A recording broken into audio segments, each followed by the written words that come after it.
Hey, c'est Edouard, bienvenue dans cette nouvelle vidéo. Je voulais vous raconter à travers cette vidéo une petite anecdote que j'ai eue lors d'un des premiers investissements que j'ai fait pour vous sensibiliser un petit peu à l'importance de bien maîtriser l'investissement que vous allez faire. On est fin de l'année 2021 et j'avais un petit peu de cash à disposition pour investir. Du coup, je cherchais des investissements à faire. Par contre, j'avais pas beaucoup de temps pour l'investissement que j'allais faire, donc je voulais pas acheter un appartement que j'allais rénover et revendre. Donc bref, je cherche des propriétés. Et moi, pour rechercher ce genre de propriété, ça veut dire acheter et garder en location sur du moyen terme et ensuite revendre plus tard. Bien, pour trouver des deals, c'est assez simple, je cherche des annonces sur internet comme tout le monde et aussi je regarde les journaux régionaux pour trouver des informations. Et des fois dans ces journaux, c'est assez marrant parce qu'il y a des pépites. Et là, typiquement, je tombe sur une annonce, c'est studio alloué, genre 800 francs par mois, un truc comme ça, et point barre. Donc je me dis, c'était centre mille de Sierre, je me dis bon, vas-y, j'appelle, on sait jamais. Peut-être que la propriétaire ou le propriétaire est prêt à vendre. J'appelle et là, c'est une vieille dame qui répond au téléphone et je me dis voilà, bonjour madame, je suis pas du tout intéressé à louer votre studio, mais par contre, je cherche à acheter un appartement de rendement, donc si vous êtes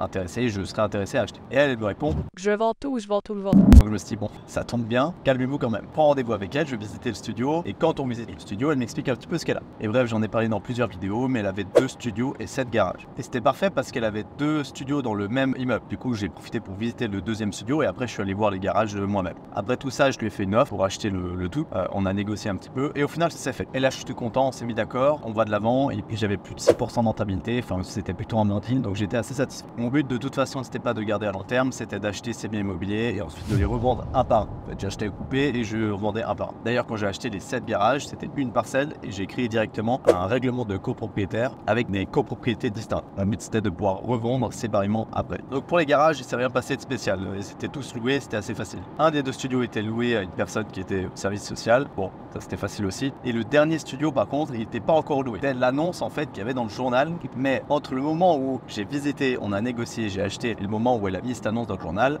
il y a eu des demandes, évidemment. Et elle en a profité pour louer à quelqu'un. Mais c'était une personne privée, sans beaucoup de connaissances dans l'immobilier, et donc elle a loué à n'importe qui. Quand je dis n'importe qui, c'est vraiment n'importe qui. Donc en gros, on est fin de l'année 2021. J'ai signé l'acte au mi-décembre, le 15 décembre, et le 21 décembre, je devais visiter l'appartement et rencontrer le nouveau locataire. Et la grave erreur de ma part, ça veut dire qu'entre le moment où j'ai négocié l'acquisition et le moment où j'ai vraiment acheté, j'ai signé l'acte, j'ai pas rencontré le locataire et donc j'avais aucune information ni sur lui, ni sur sa situation financière. Mais en fait, je m'entendais très bien avec la personne qui vendait et je me suis dit, bon, de toute façon, quand elle l'a loué, elle avait aucune garantie que j'allais signer l'acte d'achat, donc elle allait le mettre quelqu'un de bien dedans. Et je me suis posé aucune question. Et là, grave erreur. Le 21 décembre, soit juste avant Noël, j'arrive dans l'appartement avec elle et le locataire pour visiter et là, je me rends compte que c'est une catastrophe. Type de personne qui veut payer au black, qui n'est pas du tout organisé, a aucune information, aucun document, etc. Je me suis directement dit que ça allait être compliqué et donc on lui a demandé de fournir ça, mais évidemment il voulait pas. Donc bon, ma foi, au bout d'un moment,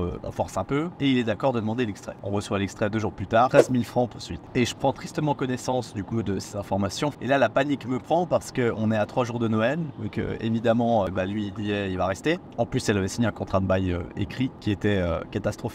Mais bon voilà, tant pis quoi. Je pouvais rien faire pour attraper. Et puis l'acte de vente surtout avait été signé quoi. Et moi j'avais versé les fonds. Soit aucun retour en arrière possible. Sauf que j'ai négocié avec la vendeuse et je lui ai dit voilà, bon bah la situation est telle que maintenant franchement c'est très compliqué pour moi dans ma position. Je m'attendais pas à ce que le locataire soit dans une situation aussi spéciale qui allait évidemment m'exposer à des problématiques que j'allais pas pouvoir maîtriser ou qui allait me prendre beaucoup de temps et beaucoup de contraintes et beaucoup de problèmes. Comme je l'ai expliqué au début de la vidéo, mon but avec cet investissement, d'investir dans quelque chose qui prenait peu de temps parce que à ce moment-là, j'avais vraiment pas le temps de pouvoir me concentrer sur des investissements chronophages. Donc je négocie avec elle et puis je lui dis est-ce que je peux prendre possession du bien immobilier uniquement à partir du moment où le locataire quitte le logement parce que la situation là elle est critique. En plus, je devais préparer mes examens finaux du brevet fédéral. Donc j'avais vraiment pas envie de m'occuper de ça. Bonne nouvelle, elle a accepté, puis elle a négocié avec lui, il est resté 3-4 mois et ensuite il a quitté le logement et donc j'ai récupéré les clés de l'appartement après. Là, ça s'est plutôt bien terminé pour moi, mais il faut savoir que si le vendeur est un petit peu de mauvaise foi, il peut très bien vous dire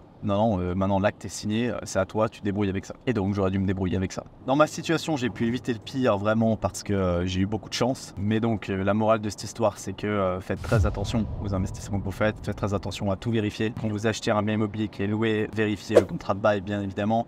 Même normalement, il devrait être mentionné et transmis au notaire. Enfin, vous devriez le voir passer de toute façon. Maintenant, là, tout s'est passé très vite pour moi et en même temps, j'ai pas mesuré, j'ai pas vérifié la problématique possible que j'allais avoir en achetant cet appartement sans vérifier ces points-là. Donc, j'aurais pu me retrouver dans une situation très très délicate. Si vous ne maîtrisez pas les informations que vous recevez, si vous savez pas quelles informations vous devez vérifier, faites-vous accompagner quand vous achetez pour éviter de vous retrouver bloqué avec un bien immobilier sur les bras sans pouvoir rien faire avec. D'ailleurs, moi, typiquement, ce studio, je l'ai revendu directement. Voilà, au final, j'ai pas voulu m'exposer justement aux problématiques de mise en location et c'était pas mon but. J'avais comme objectif de base de l'acheter loué et de le laisser en location un moment et ensuite de le revendre derrière. Et vu qu'il n'était pas loué, donc on a dû au final éviter la location et je l'ai remis en vente directe et je l'ai vendu un mois plus tard. Mais vu qu'il était bien acheté, je l'ai revendu moyennant un petit bénéfice et donc c'est comme ça que vous devez absolument investir. C'est toujours en maîtrisant l'investissement que vous faites, en maîtrisant ce que vous achetez et c'est comme ça que vous allez pouvoir faire des bonnes opérations et sauver les meubles dans ce genre de situation. En tant qu'investisseur, si vous voulez éviter tout problème, votre objectif de toute façon, c'est d'acheter un bien immobilier qui est sous-évalué. Ça veut dire que vous allez payer un certain prix et obtenir une valeur qui est supérieure. Typiquement, dans ce cas-là, vous achetez un studio, c'est 50 000 francs, mais qui vaut en réalité 170 000. De toute façon, quand vous l'achetez, vous pouvez le revendre s'il y a un problème. C'est exactement ce qui s'est passé dans mon cas et c'est ce que je vous recommande quoi qu'il arrive. Dans tout investissement que vous allez faire, maîtrisez ce que vous achetez. Voilà, merci beaucoup d'avoir regardé la vidéo.